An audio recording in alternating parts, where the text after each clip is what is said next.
I promise you, I didn't go into this movie wanting to make a video like this. It just seems like every time DC releases a new animated feature, I come away thinking the same thing.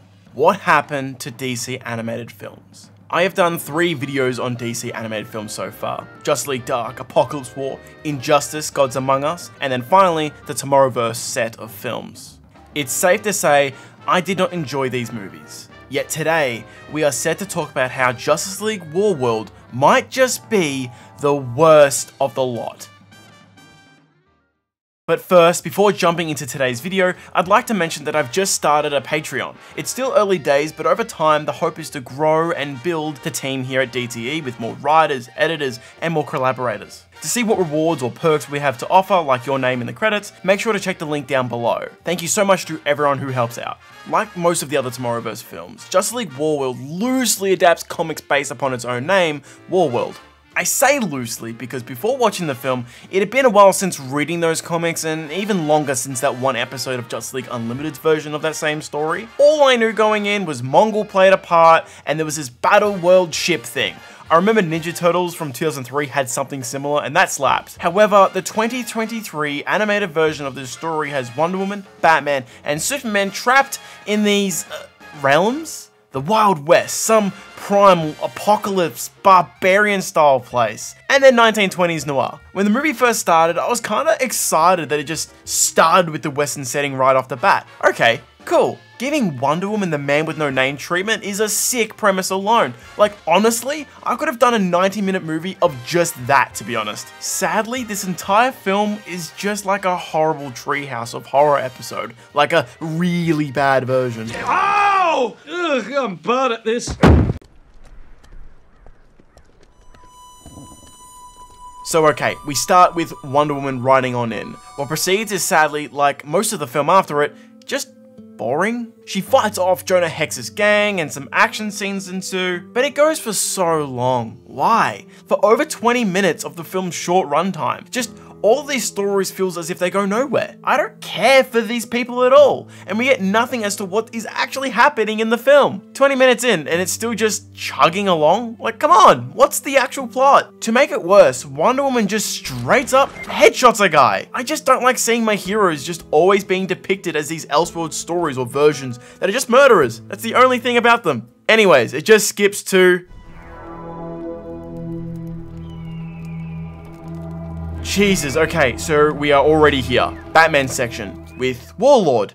Does he have something to do with the War World? Being, you know, named Warlord and all? Nope. Alright, whatever. At this point, I'm like, I swear Mongul was the villain of this story. Where the hell is he? We are here again for ages, doing a Storm the Tower plotline with random action scenes against dinosaurs. There's like 3 to 4 of these in a row, and I just have to laugh. The film's title is Justice League, but only focuses on like 3 members or so. We have Batman fighting dinosaurs when he isn't even in the original story at all. Classic DC. A big problem I have with these separate stories, especially the Batman one, is the story is just so passive that the characters don't have a say in anything that is happening. It's this false sense of illusion of choice, which just gets them to the next destination. So when they monologue or argue or just do anything, it doesn't really reflect much of anything in regards to their character. They talk over fires and spend so much time chit-chatting, but none of it means anything. And this ongoing continuity, there is no worth or value to knowing the prior works. There are some lessons characters like Batman are meant to learn, but it's almost just thrown in, and I don't actually feel like it's meant to be a greater message. Because evil is as unstoppable as the rain. That's why we fight for those that can't. A good man knows that the darkness will always be there, but stands against it anyway. Like, that line comes back 7 minutes later. What good are we against such magic? Weren't you the one who said good men stood against evil despite the odds? But that isn't foreshadowing or setup, it's just the next scene! And characters whose names I have no idea of just keep dropping like flies. I think the film wants me to care, but I just don't. Though the Mace dude's death did get a chuckle out of me.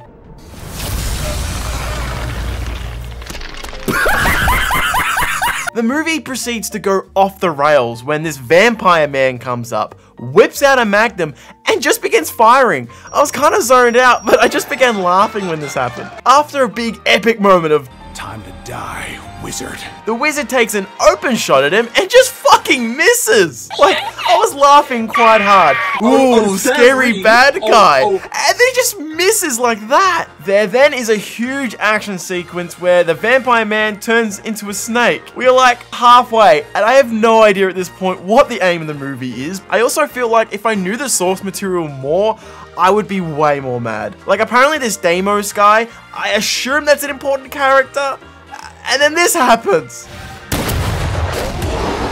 Hold on, far out.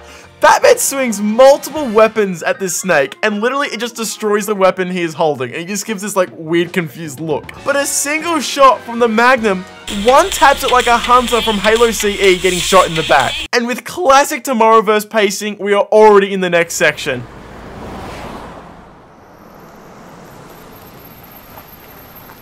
Ooh, it's black and white. This segment is like that one sequence from Sandman if you removed all the interesting factors involved. Or just Racist Among Us. I'd look to anyone who seems different, foreign. Okay, so it's like noir now. This can be really cool. There's a ton of racism for some reason, which was something I wasn't quite expecting. It's actually this segment, the third of the Treehouse of Horror segments, that actually begins to tell the story of Justice League Warworld, starring the titular character from that comic. Sad thing is, when you're an hour into your 90-minute movie, it's just a bit late to start arcs or new ideas, not to mention that the main bad guy still hasn't shown up. There just isn't really much to say. I would only be recounting, this just generally feels like a movie just starting here for the first time. By the time this is all done, we're already at the film's ending, like the actual Warworld part. But wait a minute, I thought Warworld would have been like, you know, fighting in pits like gladiators. Isn't that what the OG comic was? Like a war world? At least some of it was. I have only just reskimmed to get my bearings again for this video, but where is any of this? Superman refusing to kill goes so hard here. Some of the imagery too with the art, it just would have been so striking. There really is just not much to say about this movie other than how much of a colossal disappointment it was. All the build-up of these movies for something that to me amounts to less than anything in the New 52 DC animated universe. I would easily rank every DC AMU film over this. They at least give me something to grab onto to enjoy. That video I did on Apocalypse War did quite bloody well. And I know that was 30 minutes of me hating on it, but at least that movie is like a movie? It feels like a movie. It sounds funny to say, but it does indeed have a start, middle, and end. Characters do go on arcs, and there are definitive fight sequences, and some of the artistic decisions are quite nice. And if I had done a longer video on it, I could have touched on all the moments that actually do go hard in it. I still hate the film as a whole, as I feel it throws away 6 or 7 years worth of animated films out the window for shock value that I still stand by to this day, no matter how many TikToks or YouTube videos I see people in my feed just hyping it up. This movie, or set of movies, compared to those, is nothing. It has no striking decisions, no one does anything, and it feels as if someone was just to go and then, over and over again. The film ends up setting Crisis on Infinite Earths. That is nothing compared to the crisis that is to come. And I just don't care. That story is one of the most iconic in DC's history, and I have zero hope with the current creative team to be actually able to adapt it properly. My thoughts on this movie as a whole are this. The story wasn't insulting, and its animation is just At the end of its 89-minute runtime, I just kind of feel like it just wasted my time. I do really fear for the upcoming Crisis movie and the Watchmen adaptation.